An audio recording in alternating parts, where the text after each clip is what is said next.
Hi, welcome back to TFT, Truth Fairy Tidbits, where I attempt to spoon feed you little bite-sized pieces of information to help you deprogram from your statist and otherwise programmed brain. I'm reading right now from No Treason, the Constitution of No Authority by Lysander Spooner, and if you would like to get caught up to where we're at right now, you need to go back and start from the introduction to really see what I'm doing here.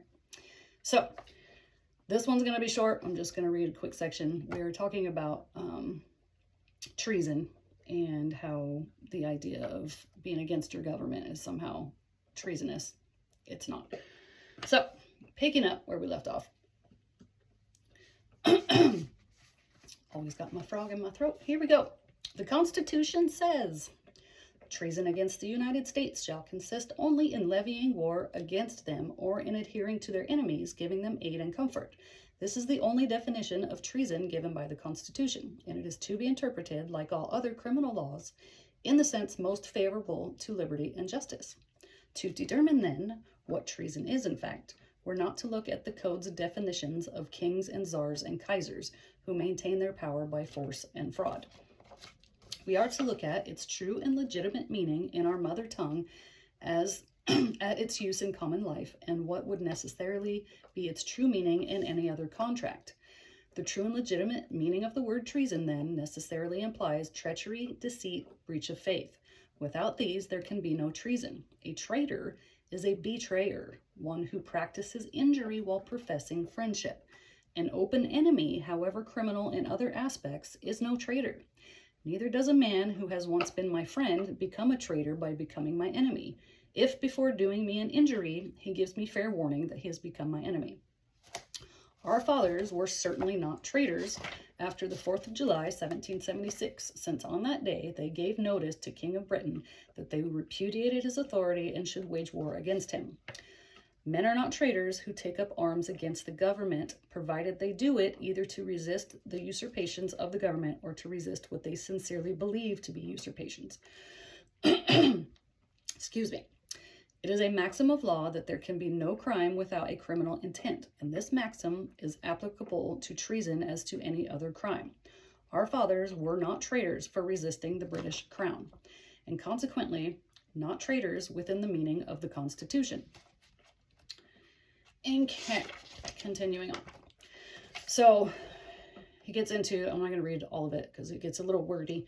The idea that because you're born here, you're somehow obligated to obey this government and pledge allegiance to the flag and all of that bullshit.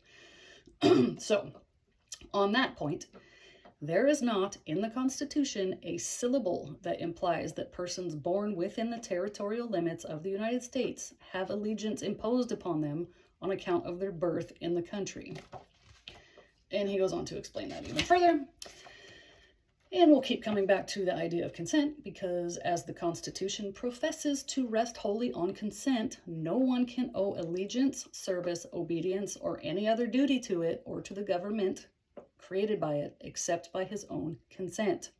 The word allegiance comes from Latin words ad and lego, I think that's how you say it, which signifies to bind. Thus, a man under allegiance to a government is a man bound to it, or bound to yield support and fidelity, give it money.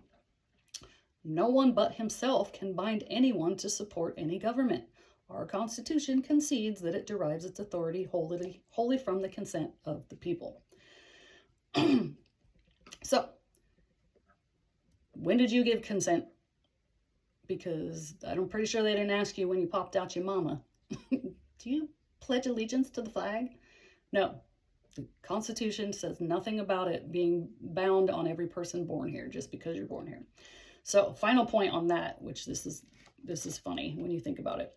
A person of foreign birth comes under allegiance to our government only by special voluntary contract. If a native has allegiance imposed upon him against his will, he is in a worse condition than the foreigner, for the latter can do as he pleases about assuming that obligation. The accepted interpretation of the Constitution, therefore, makes the foreigner a free person on this point, and it makes the native a slave. So, how stupid is that? That an immigrant can come here and they get to decide voluntarily if they want to pledge allegiance to our flag and become governed under this government. They have the freedom as a foreigner, as he says, as an immigrant, or whatever you want to call it. They have the freedom to decide if they want to be bound to our government, okay? Somehow we don't get that being born in the free country. Okay, just a quick little tidbit for today. I'm going to let you ponder on that for a minute and then skip ahead. It gets more spicy, trust me. Again, if you're new to these ideas, you're probably like doing mental gymnastics right now, trying to figure out how to justify that voting and being born here are things that are part of being free.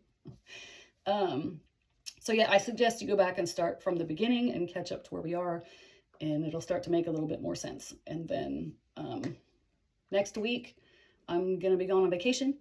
Woo! Going to Florida. So you won't see me for a little bit, and I'm sure some of you are probably happy about that. But might do one more little tidbit tomorrow. Not sure yet. But anyway, short and sweet today. And remember, do not comply. Bye.